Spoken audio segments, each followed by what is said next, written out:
दोस्तों, study with Dev channel में आपका स्वागत है। दोस्तों, पिछली वीडियो में हमने मुगल कालीन प्रशासन पे चर्चा कर रहे थे इकाई पर। अब देखते हैं मुगल कालीन साहित्य। मुगल कालीन साहित्य पे चर्चा करते हैं।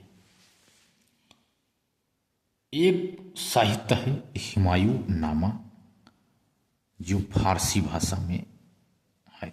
हुमायूं नामा, आइए देखते हैं दोस्तों मुगल कालीन साहित्य में हुमायूं नामा।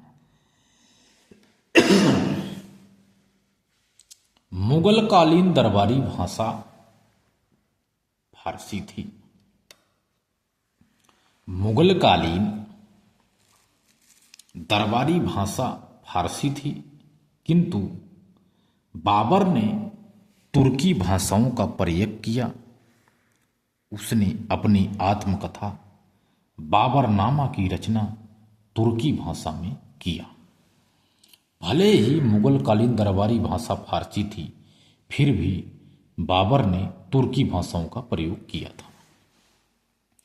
अकबर के आग्रह पर बाबर की पुत्री गुलबदन बेगम ने फारसी भाषा में अकबर के शासनकाल में रचना की। कहीं कहीं तुर्की भाषाओं का भी प्रयोग किया गया है। इस ग्रंथ में बाबर और हुमायूं के काल की घटनाओं का विस्तृत वर्णन किया गया है। हुमायूं नामा। अब देखते हैं अकबर नामा। अकबर नामा अबुल फजल की प्रसिद्ध रचना है। इसकी भाषा फारसी है। अबुल फजल ने अकबर के राजत्व सिद्धांत का विस्तृत वर्णन किया है। अबुल फजल ने अकबर नामा 3 खंडों में विभाजित है। इसका तीसरा खंड है आइन ए अकबरी के नाम से जाना जाता है। अबुल फजल शेख मुबारक का पुत्र और फैजी का छोटा भाई था। अकबर से उसका घनिष्ठ संबंध था, यानी अबुल फजल का। समकालीन इतिहासों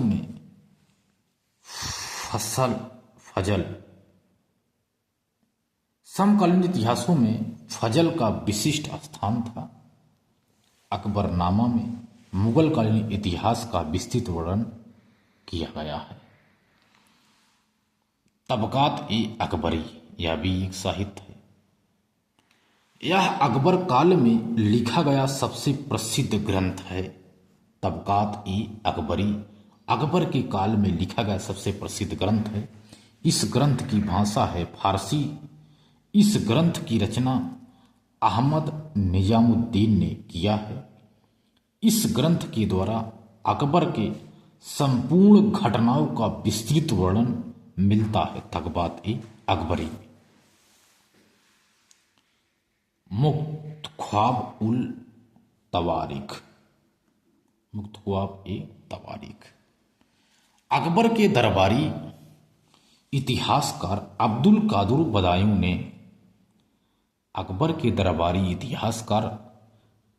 कादिर बदायूनी ने फारसी भाषा में मुख्तख्वाब उल तवारीख नामक ग्रंथ की रचना किया। प्रारंभ में बदायूनी का अबुल फजल और फैजी से अच्छे संबंध रहे। बाद में वह अबुल फजल और फैजी का विरोधी हो गया। अबुल फजल अकबर की धार्मिक विचारधाराओं का समर्थन करता था, इसलिए बदायूनी उसका विरोध करने लगा। बदायूनी अरबी फारसी संस्कृति भाषाओं का ज्ञाता था और वह धार्मिक दृष्टिकोण से अकबर का आलोचक रहा। उसने रामायण महाभारत का फारसी भाषा में अनुवाद भी किया था। बदायूनी ने तुजुक ए जहांगीरी यह जहांगीर की आत्मकथा है। जहांगीर ने इस ग्रंथ की रचना फारसी भाषा में किया। इसे मौत मिद खां और मोहम्मद हादी ने पूर्ण किया। यानी जहांगीर की आत्मकथा है। जहांगीर ने इस ग्रंथ की रचना फारसी भाषा में किया और इसे पूरा मौत मिद खां और मोहम्मद हादी ने किया था। इस ग्रंथ के द्वारा जहांगीर के काल की घटनाओं की विस्तृत जानकारी प्राप्त होती है। यह मुगल काल में लिखी गई दूसरी आत्मकथा है। पादशाहनामा।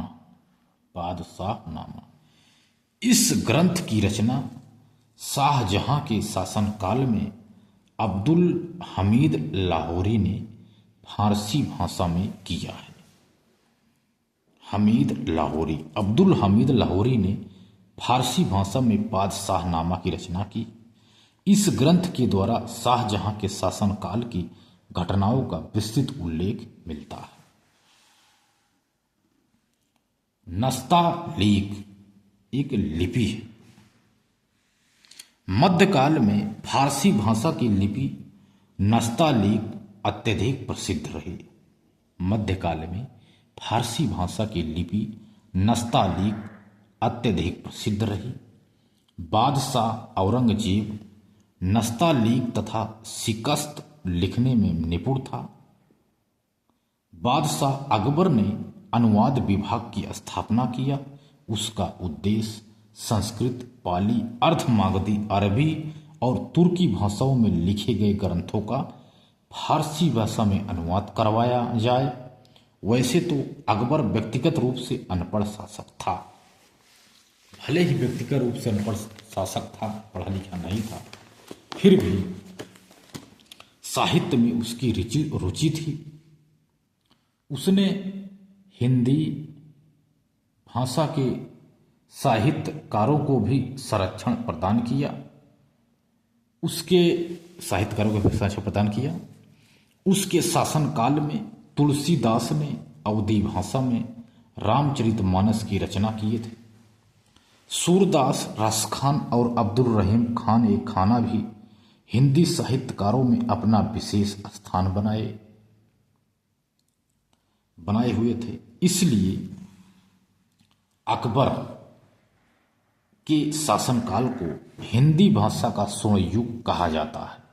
अकबर के शासनकाल में निम्नलिखित ग्रंथों का फारसी भाषा में अनुवाद हुआ।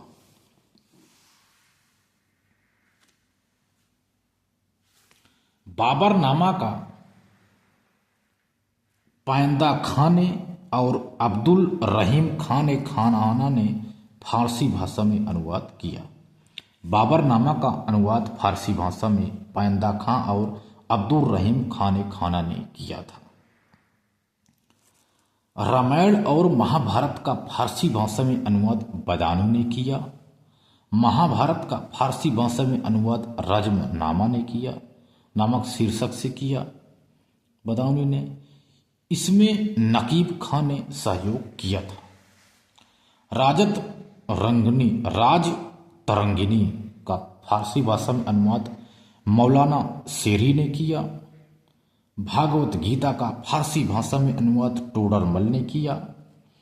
लीलावती नामक गणित की पुस्तक का फारसी भाषा में अनुवाद फैजी ने किया।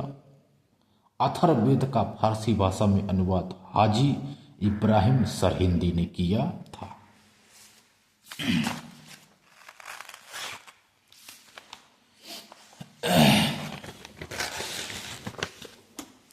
नल दंपति का फारसी भाषा में अनुवाद बदानी ने किया था।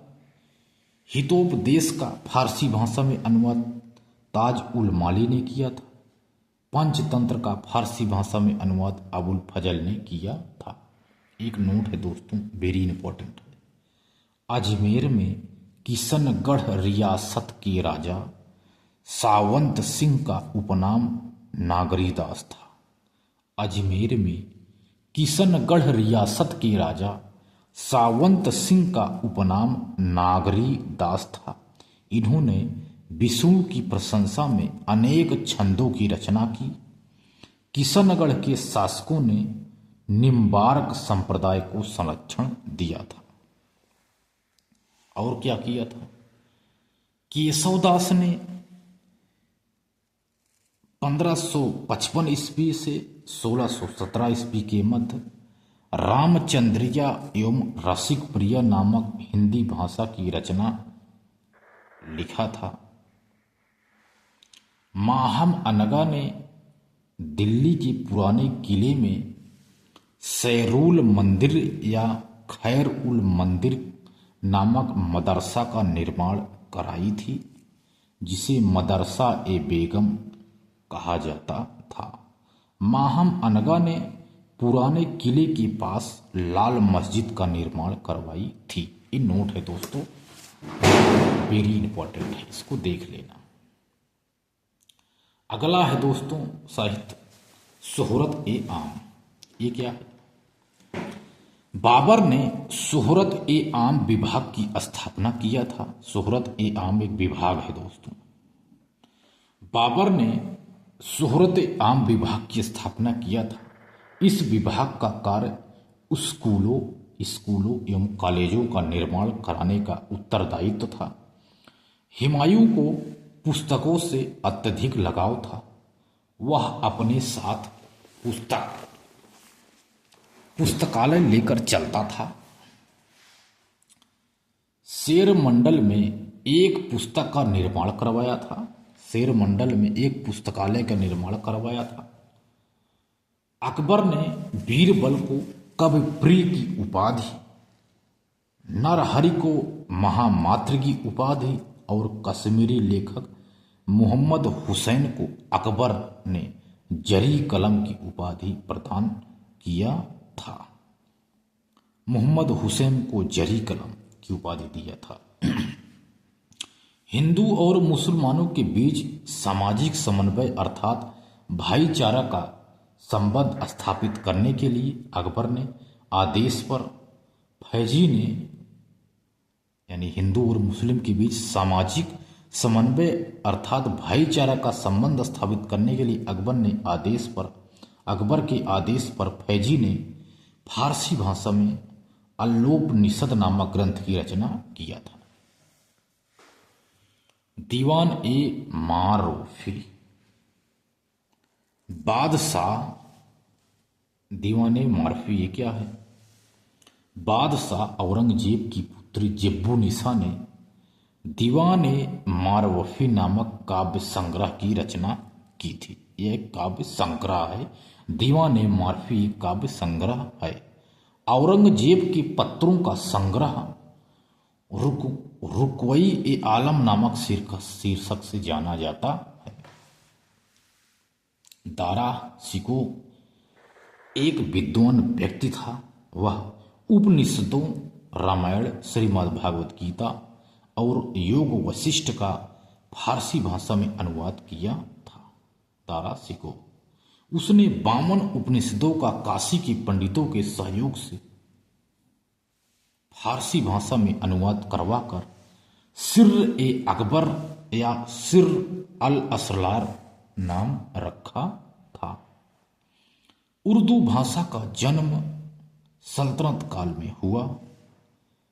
उत्तरकालीन मुगल बादशाह मोहम्मद शाह ने उर्दू भाषा के विकास में अपना योगदान दिया।